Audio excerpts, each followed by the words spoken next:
नमस्कार। इस दिल के एपिसोड में हम एक ऐसा मुद्दा जो मैं समझता हूँ कि एक नागरिक होते हुए मुझे परेशान कर रहा है कि किस तरह से समाज बदल रहा है, किस तरह से लोगों की सोच बदल रही है और किस तरह से सरकार जो भी आवाज़ उठाता है उसके खिलाफ कार्रवाई शुरू कर देती है, हर किस्म की कार्रवाई। अब सभी जानते हैं और ये तो एक इटर्नल ट्रूथ है कि इतिहास में अगर आप देखें तो कोई भी समाज हो वहाँ विरोध तो होगा, वो रुक नहीं सकता। अगर डिक्टेटरशिप हो तभी विरोध होगा, लेकिन डिक्टेटरशिप में जो विरोध करने वाला है वो थोड़ा घबराता है। कभी कभी उसको साइबेरिया भेजा जाता है, कभी कभी उसको ख़त्म भी किया जाता है। तो डिक्टेटरशिप में भी विरोध होता है लेकिन वो उजागर नहीं होता। अब लोकतंत्र में भी विरोध होता है, वो उजागर होता है और उसके लिए स्पेस होती है, जगह होती है उजागर होने की। यही तो लोकतंत्र और डिक्टेटरशिप में अंतर है। लेकिन आज के दिन लोकतंत्र देशों में भी विरोध को ऐसे तरीके से ख़त्म किया जा रहा है जिससे ये हमें लगता है कि चाहे डिक्टेटरशिप हो चाहे लोकतंत्र हो, विरोध को ख़त्म करने की, विरोध की आवाज़ को दबाने के कई तरीके होते हैं। तो वो कैसे तरीके हैं, कौन से तरीके हैं, उस बारे में हम चर्चा करेंगे। लेकिन उससे पहले मैं एक चीज़ आपको बताना चाहता हूँ, दर्शकों को बताना चाहता हूँ कि ये सरकार कहती है, जो भी विरोध करता है इनके खिलाफ, या तो कहती है कि ये एक वॉर अगेंस्ट इंडिया हो रही है, इंडिया को डिस्टेबलाइज किया जा रहा है, हमारे नेशनल सिक्योरिटी को खतरा है। एक तो ये आधार है जिसके अंतर्गत ये आवाज़ बंद करना चाहते हैं लोगों की। दूसरा कहते हैं कि जो हमारी संस्कृति है उस पर भी एक आक्रमण हो रहा है। तो हमारी तो हिंदू संस्कृति है, उस पर कोई भी आक्रमण करेगा तो हम उसको आगे नहीं, सवाल भी पूछेगा तो हम उसकी बोलती बंद कर देंगे। फिर ये कहते हैं कि भैया ये जो न्यूज़ चैनल्स हैं ये बड़ी मिस इन्फॉर्मेशन फैलाती हैं, मतलब कि सही बात नहीं बताते। तो हम तय करेंगे कि सही बात क्या है क्या नहीं, और अगर हमारे नज़रिए से ये सही बात नहीं है तो हम उसको भी बंद कर देंगे। फिर ये कहते हैं कि हम चाहते हैं कि जो सच्चाई है उसको एक दर्जा दिया जाए, और हमें मालूम है सच्चाई क्या है। तो हम सोचते हो कि अगर आप सच्चाई के रास्ते पे नहीं चल रहे तो निश्चित रूप से हम कुछ ना कुछ तो हमें करना होगा। ये चार आधार के बेसिस पे ये लोगों की आवाज़ को बंद करना चाहते हैं। तो आज के दिन हम दो ऐसे लोगों से बात करेंगे जिन्होंने ये सब सहा है और जो शुरुआत से सरकार का विरोध करते हैं। ये इसलिए नहीं कि वो सरकार है, इसलिए कि जो भी सरकार होती है उसके काम भी होते हैं, गलत काम भी होते हैं, और लोकतंत्र में अगर गलत काम होगा तो निश्चित रूप से सवाल भी उठेंगे, और जो सवाल उठाएगा ये चाहते हैं कि वो सवाल ना उठाए और उसके खिलाफ कार्रवाई की जाए। तो दो ऐसे हमारे गेस्ट्स हैं जो आपको बताएंगे कि किस तरीके से सरकार, कितना स्नेह सरकार उनके प्रति है कि जो भी वो कर रहे हैं उन पे बाधा डालने के पूरी ताकत से बाधा डालते हैं। पहले तो संजय शर्मा जी, इनके बारे में मैं आपको क्या बताऊं कि इन्होंने 2015 में एक न्यूज़पेपर शुरू किया और फिर इन्होंने एक न्यूज़ नेटवर्क लॉन्च किया 4 PM, और मेरे ख्याल शुरुआत में तो दर्शक तो एक आपके 7.3 मिलियन आपके व्यूअर्स हैं, 7.3 मिलियन आपके व्यूअर्स हैं, और ये नहीं चाहते कि जो आप बातें 4 PM पे करते हो वो लोग सुने। और आपकी वैसे शुरुआत में आप मीडिया में काम करते रहे हैं, ETV में काम किया आपने राष्ट्रीय सहारा में काम किया, स्टार न्यूज़ में काम किया, और क्योंकि आप सरकार के विरोध, योगी जी के विरोध कुछ बातें करते हैं वहाँ उत्तर प्रदेश में बैठ के, तो निश्चित रूप से आपको कोई एड्स भी नहीं मिलते, सरकारी एड्स भी नहीं मिलते, और लेकिन आप बड़ा नाराज़ करते हो मोदी जी को, अब योगी जी को बहुत नाराज़ करते हो। ये अच्छी बात नहीं है, क्योंकि आपके पास तो केवल 12 तो स्टाफर हैं, इससे ज़्यादा हैं भी नहीं। तो इनके साथ आप ऐसा माहौल पैदा कर देते हो उत्तर प्रदेश में कि जो वहाँ के जो सत्ता पक्ष में बैठे हुए हैं वो थोड़ा आपसे घबराते हैं। तो अभी हाल ही में 29 अप्रैल में आपकी ये जो 4 PM चैनल है उस पर रोक लगा दी, उसको बंद कर दिया। इसलिए बंद किया कि आप हार्ड हिटिंग बातें करते हैं और सवाल उठाते हैं। तो thank you very much for being here. शुक्रिया सर। दूसरा, नेहा जी हैं हमारे साथ, बहुत बहुत धन्यवाद। आप फोक सिंगर रही हैं और भोजपुरी में, और हम आप सुनते भी रहे हैं। आप कमेंटेटर भी हैं, पॉलिटिकल कमेंटेटर, पॉलिटिकल सैटायरिस्ट, और आपने कुछ ऐसी शुरुआत की बिहार में काबा, फिर उसके बाद यूपी में काबा, मध्य प्रदेश में काबा। तो इससे लोग बड़े आपसे नाराज़ हैं और नहीं चाहते कि आपको कोई सवाल उठाए। और पीछे क्योंकि आपने कई सवाल इनसे पूछे और आपने कहा कि हम किससे सवाल पूछें, अगर आप कोई गलत निर्णय ले रहे हो तो हम किससे सवाल पूछें। और अगर कश्मीर में 26 लोग की मृत्यु हो गई तो हम सवाल तो पूछेंगे ना। तो उससे आपसे नाराज़ भी हो गए और उन्होंने पीछे सुना है कि आपकी FIR भी दर्ज हो गई। 27 या 28 अप्रैल को FIR दर्ज हो गई। आपके खिलाफ जो आरोप लगाया गया है कि you are waging a war against India, and you are a threat to national security, और कई प्रावधान BNS के द्वारा आपके खिलाफ कार्रवाई हो रही है, कम्युनल डिसहार्मनी करते हो, ये सब चीज़ें इन्होंने आपके खिलाफ। और से कहा कि ये जो आपका चैनल है और जो आप कह रहे हैं वो पाकिस्तान में भी चल रहा है। तो इसलिए वो ऐसा लगता है कि पाकिस्तान भी आपसे प्रेरणा लेता है, तो उससे भी उनको तकलीफ़ हो रही है। ठीक है, बात करेंगे इसके बारे में।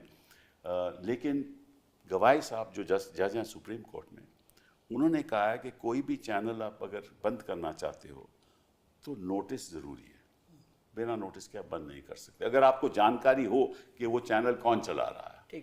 ठीक है। तो पहले thank you very much Neha ji for being with me. पहले तो मैं आपसे पूछूंगा संजय जी कि योगी जी का आपका इतना स्नेह क्यों है? मुझे लगता है कि पूर्व जन्म के प्रारब्ध होते हैं कि आपको ज़िंदगी में उन्नति मिलती है तो कोई एक व्यक्ति आता है आपके जीवन में और वो उन्नति का कारक बन जाता है। तो मेरे ज़िंदगी में जो ग्रह होंगे वो शायद उसमें लिखा होगा कि योगी जी जब सत्ता संभालेंगे तो मेरी सारी उन्नति तभी मिलनी है मेरे को। मुझे आप समय दें तो मैं अपनी पूरी छोटी सी संक्षिप्त यात्रा बताता हूँ। अखबार 4 PM 2015 में मैंने लॉन्च किया। उससे पहले लगभग 35 साल तक मैं सहारा, जागरण, सहारा और ETV, स्टार न्यूज़ में सब काम करता था। अखिलेश यादव की सरकार थी और बहुत बढ़िया स्टोरी चलती है, अखबार से चल रहा था। आप कहते हैं, वो कहते हैं कि आप अखिलेश जी के बड़े नज़दीक। अभी वही बता रहा हूँ सर मैं आपको। सरकार बदल गई, सरकार बदल गई, अखबार का स्टाइल वही था, अखबार वायरल होता था खूब। शाम को अखबार कोई था नहीं, ग्लॉसी बेहद छपता था। 5 महीने बीते, मुझे योगी जी के सबसे भरोसेमंद अफसर ने बुलाया, मेरे भी पुराने संबंध थे, और मुझसे कहा, लाइन यही थी कि संजय बाबा तुमसे बहुत नाराज़ हैं। और मैं समझ गया मुझे क्यों बुलाया गया। मैं फाइल लेके गया तो मैंने उनसे पूछा, बाबा मुझसे क्यों नाराज़ है, CM क्यों नाराज़ है? बोले, महाराज जी को लगता है कि तुम अखिलेश के आदमी हो। मैंने कहा, अच्छा क्यों लगता है? बोले, अखिलेश जी तुम्हारे घर जाते थे, गए हैं तुम्हारे घर, तो उनके घर जाते थे रेगुलर, उन्होंने मैगजीन को तुम्हारी लॉन्चिंग करी। तो मैंने उनसे ये कहा कि पहली बात तो मुख्यमंत्री मेरे घर आए थे, कोई गुंडा माफिया अपराधी मेरे घर नहीं आया था। फिर मैंने उनको फ़ोटो दिखाया। मैंने कहा, मेरे ऑफिस में अखिलेश जी की सरकार के टाइम में भारतीय जनता पार्टी के प्रदेश अध्यक्ष लगभग हर 10 दिन बाद आते थे, चाय पीते थे, समोसा खाते थे। बीजेपी के कई मिनिस्टर भी मेरे यहाँ आते थे। इतना ही मतलब चाय और समोसा, और तो नहीं कुछ? नहीं, वो बीजेपी वाले लोग छुपके पढ़ते, नहीं बता भी सकते बाकी बातें मैं। तो मैंने कहा कांग्रेस के लोग भी आते हैं, सपा के भी आते हैं, मेरी नेचर अच्छी है, सब आते हैं। और मैंने कहा अखबार के दफ्तर में तो कई अपराधी किस्म के लोग भी आते हैं, स्वघोषित नेता हैं लेकिन हैं अपराधी, वो भी आते हैं। तो अखबार का दफ्तर शिव जी की बारात होता है। फिर मैंने उनको फाइल दिखाई। मैंने कहा, मैं शपथ पत्र दे सकता हूँ, सूचना विभाग में हर दिन का अखबार जमा होता है। मैं कहा, समाजवादी पार्टी की सरकार में मुझसे ज़्यादा अगर समाजवादी पार्टी के खिलाफ किसी ने लिखा हो तो मैं कल अखबार बंद कर दूंगा। व्यक्तिगत मैं किससे मिलता हूँ कोई मेरे आता, ये पैमाना नहीं है। एज ए पत्रकार मेरा अखबार बोलता है। हेडिंग लगाता था मैं, समाजवादी पार्टी की सरकार में एक DGP ने थोड़ा सा अपराध सा किया था, एक अपराधी की मदद की थी और ऑन रिकॉर्ड की थी, तो मैंने हेडिंग लगाई थी, DGP बिकता है, बोलो खरीदोगे। अखिलेश सरकार के एक मिनिस्टर ने गाली बकी तो मैंने गालियाँ छाप दी थी। और मैं देखता था कि अखिलेश जी मुझसे बैठते हैं, 2-2 घंटे बात करते हैं, गाड़ी तक छोड़ने आते हैं, तो मैं उनका तापमान देखता था, ये शख्स मुझसे कब कहेगा कि तुम मेरे दोस्तों की खबर क्यों छाप रहे हो। और ईमानदारी से मैंने इतने सारे नेताओं को बहुत करीब से देखा है, देश के बड़े बड़े नेताओं को देखा है।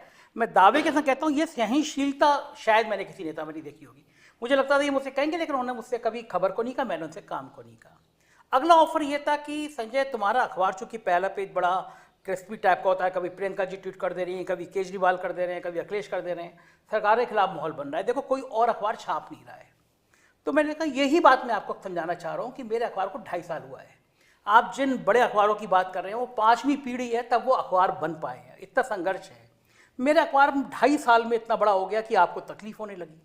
तो मैंने कहा सारा खेल देश में ब्रांड का होता है।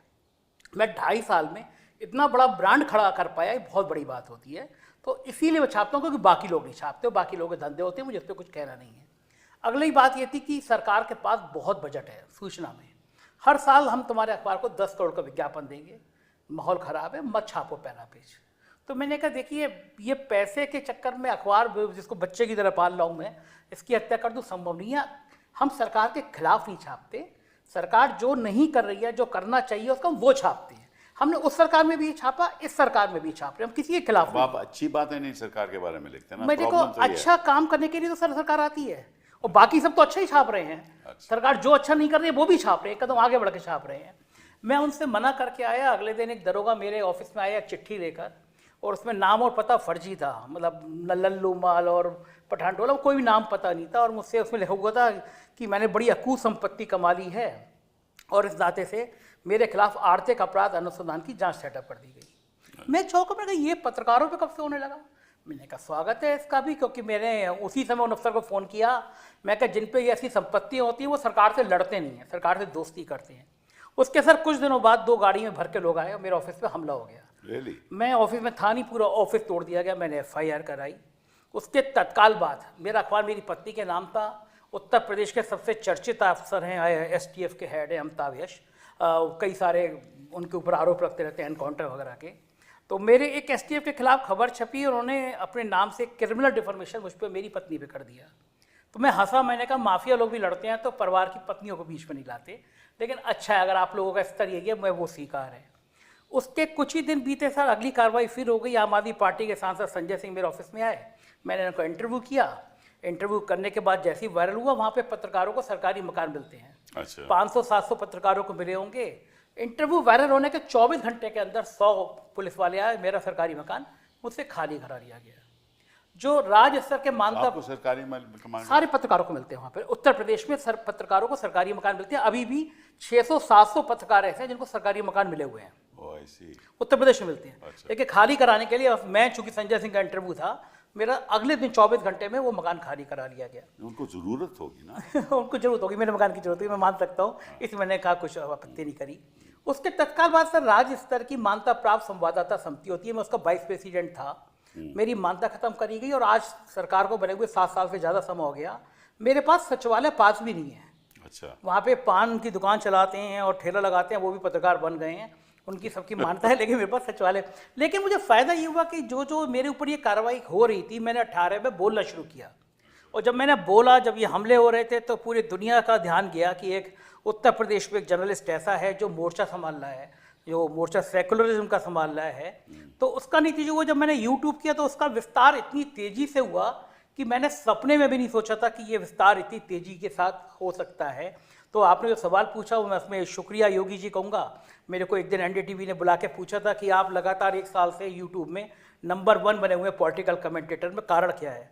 तो मैंने उसमें भी किया, thanks to Awasthi ji, thanks to Amitabh Yash, thanks to Yogi Adityanath. तो अगर ये नहीं होते तो मैं यहाँ तक नहीं आता। तो सबसे लेटेस्ट ताज़ा मामला ये हुआ सर, कुंभ के मेले में जिस दिन भगदड़ मची, मेरा रिपोर्टर वहाँ क्षितिज कांत बड़ा अच्छा रिपोर्टर मौजूद था, उसने सुबह 9 बजे बताया भगदड़ मच गई, जो कि मैंने बड़े जीरो से शुरुआत करी है। मुझे पता है कि जब सिस्टम, जिले का सिस्टम, उससे ऊपर का सिस्टम काम करता है, ब्यूरोक्रेट तो कैसे करते हैं। मैंने उससे कहा तुम तत्काल पोस्टमार्टम हाउस पे पहुँच के मुझे बता क्या है। तब तक किसी के दिमाग में आया नहीं, बाकी चैनल सब दिखा रहे थे कि अफवाह है, कुंभ में कुछ नहीं हुआ। वो वहाँ पहुँचा, उसका फ़ोन आया कि सर यहाँ तो 6-7 लाशें आ चुकी हैं। मैं लाइव 10 बजे बैठा, जिस समय योगी जी कह रहे थे वहाँ कुछ नहीं हुआ है, शांत है। मैंने उस समय 3 घंटे के अंदर 30 लाशें दिखा दी कि 1, 2, 3 30 लाशें आई हैं। 24 घंटे बाद क्षितिज ने फिर स्टिंग मेरे कहने पे किया और 67 लाशें हमने दिखा दी।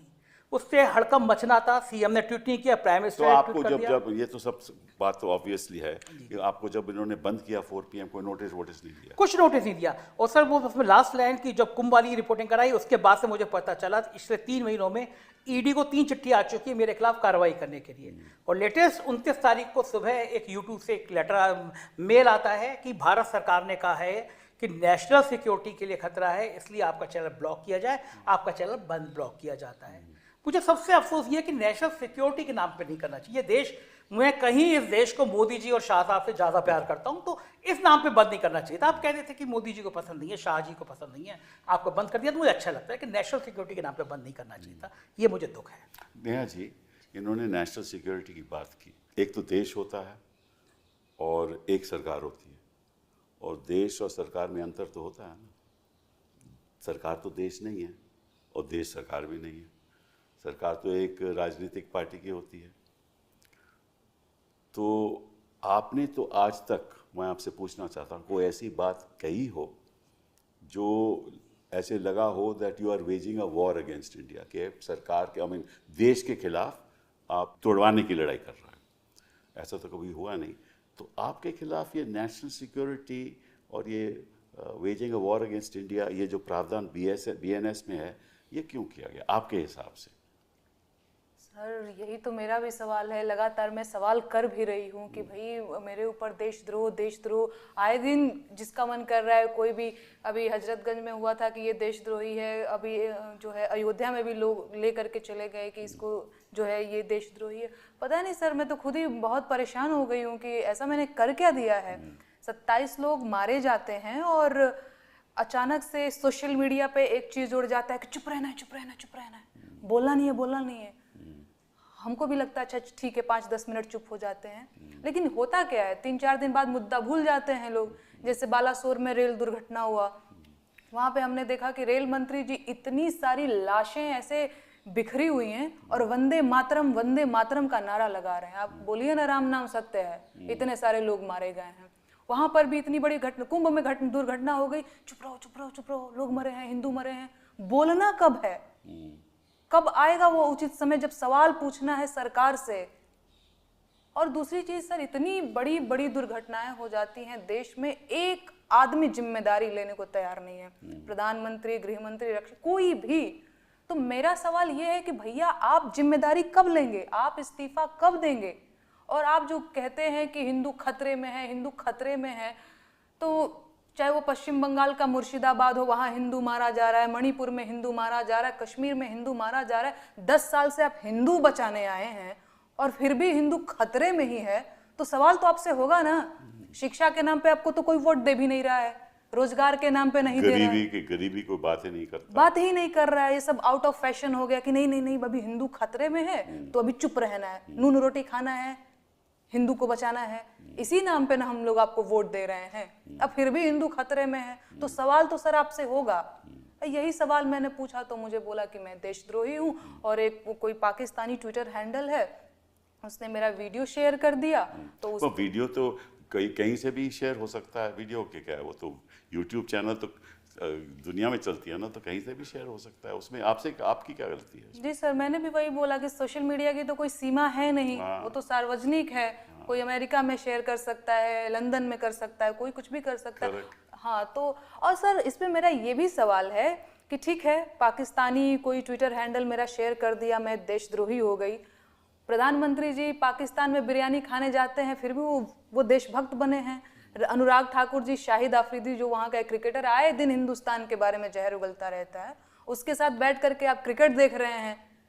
तो आप लोग एकदम से जो कहते हैं ना हमारे भोजपुरी अवधि में, 2008 में जब 26/11 हुआ था और मुंबई चल रहा था, उस समय भी मैंने खुद देखा था कि हमारे तब प्रधानमंत्री तो नहीं थे लेकिन चीफ मिनिस्टर थे मोदी जी, तो उन्होंने उस समय जब ये सब हो रहा था भाषण दे रहे थे और सवाल पूछ रहे थे, तो वो भी तो सरकार से सवाल पूछ रहे थे ना। जी, हाँ, वो हम तो नहीं, हमने तो किसी ने कभी नहीं कहा कि वो देशद्रोही हैं। उनका हक था सवाल पूछने का।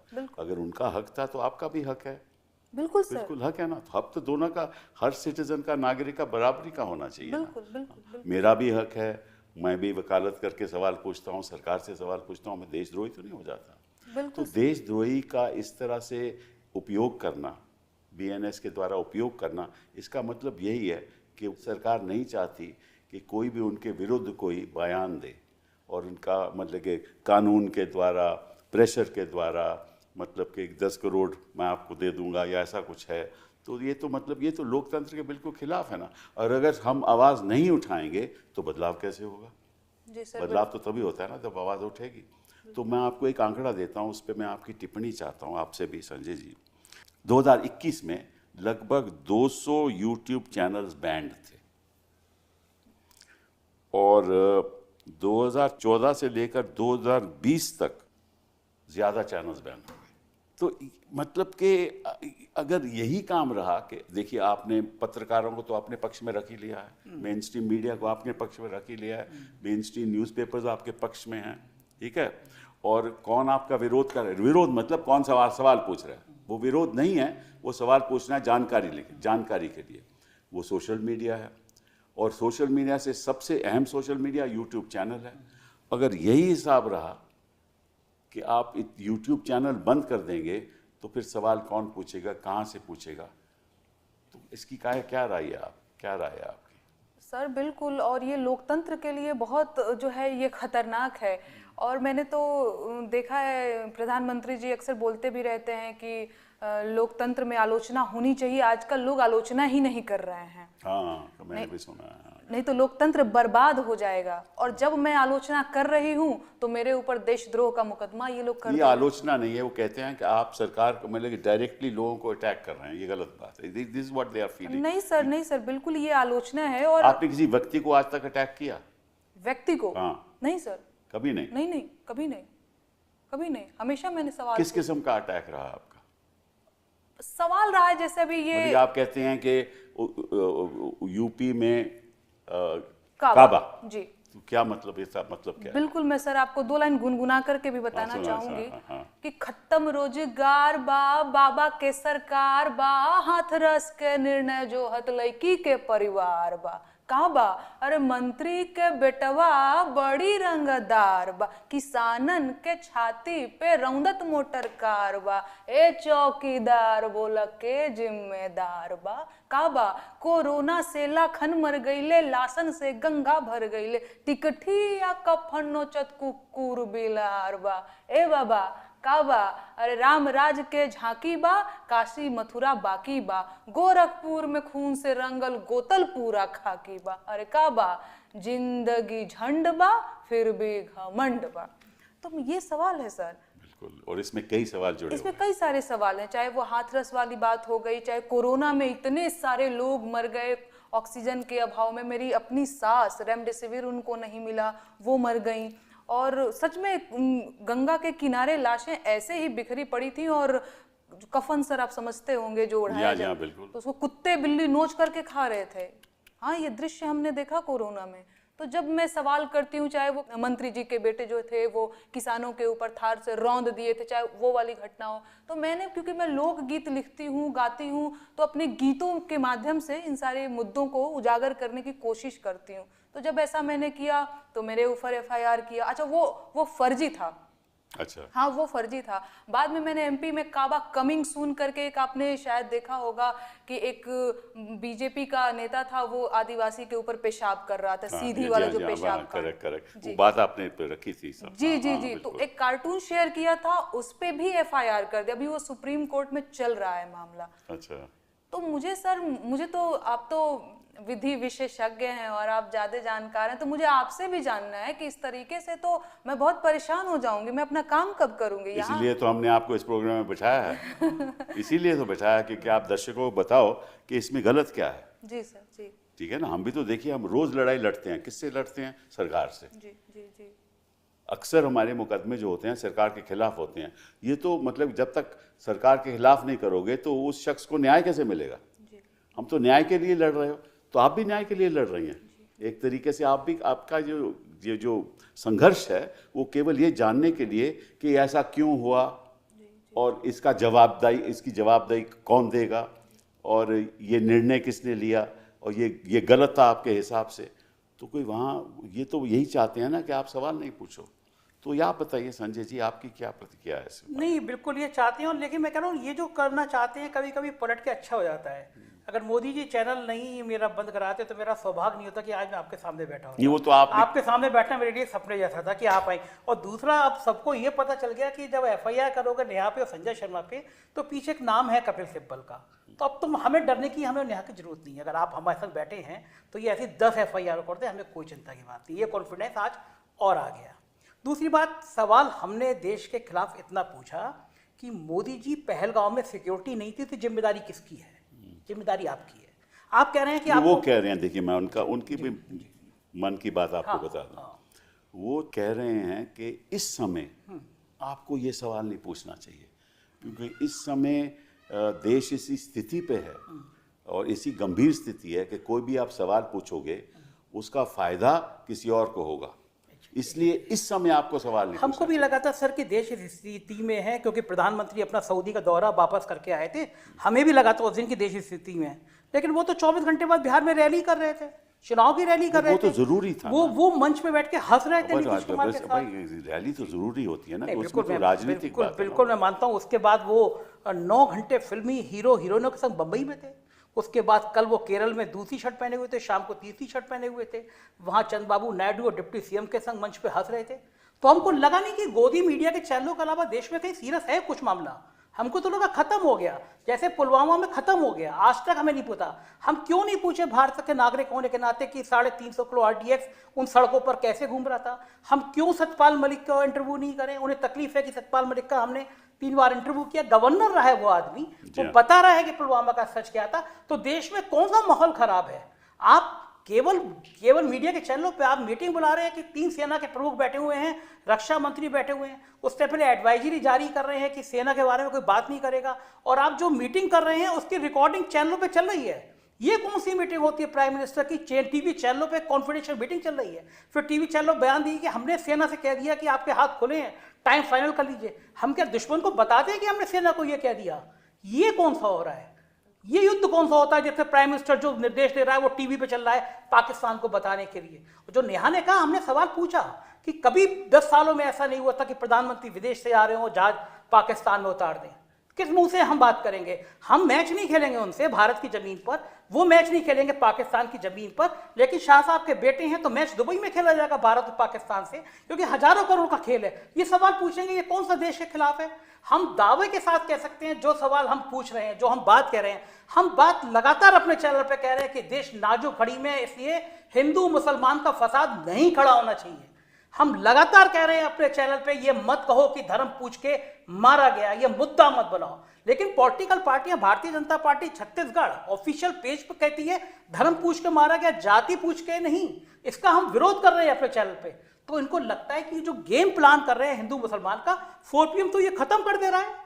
तो ये अगर आप मुझे बता दीजिए सर, ये देशभक्ति हम कर रहे हैं या देशभक्ति वो कर रहे हैं? जो नेवल ऑफिसर की गालियां दी जा रही हैं, क्या उन्होंने देखो क्या बढ़िया बयान दिया, जिसका पति मरा वो कह रही है, उसको आप गाली दे रहे हैं। ये देश इतना गिर जाएगा, ये देश इस स्तर तक पहुंचा देंगे आप? एक शहीद की पत्नी के लिए आपको, उनको प्राइम मिनिस्टर का, कई लोगों को प्राइम मिनिस्टर को फॉलो करते हैं जो लोग गाली दे रहे हैं। ये देश इस मूल्य पे आ जाएगा, पूरी दुनिया में आ जाएगा, कभी कल्पना नहीं की जा सकती थी। ये देश इतने जज्बातों वाला देश था, हमारी शान थी, हमारी आन थी, यहाँ तक आ गया कि जिसका पति मरा है उसको आप 8 दिन बाद गाली देंगे, और जो ये बात का विरोध करेगा उसको आप नेशनल सिक्योरिटी का तो चैनल बंद कर देंगे। आप चैनल बंद कर दो, अखबार बंद कर दो, हम चौराहे पे बोलेंगे, गली में बोलेंगे, जब तक जेल में डालोगे तब तक बोलेंगे। सर, आवाज़ें बंद नहीं होनी चाहिए, क्योंकि एक आवाज़ बंद होनी चाहिए, 2 होनी चाहिए। ये मुल्क इन आवाज़ों से चलेगा जो आवाज़ें इस सिस्टम का सच दिखाने के लिए जरूरी है। जो कॉलोनियल पार हमारी आवाज़ नहीं बंद कर सकी, तो ये लोग कौन होते हैं? बिल्कुल ठीक बात है, बिल्कुल ठीक बात है। लोकतंत्र में तो आवाज़ उठाना तो हमारा संवैधानिक हक है। बिल्कुल।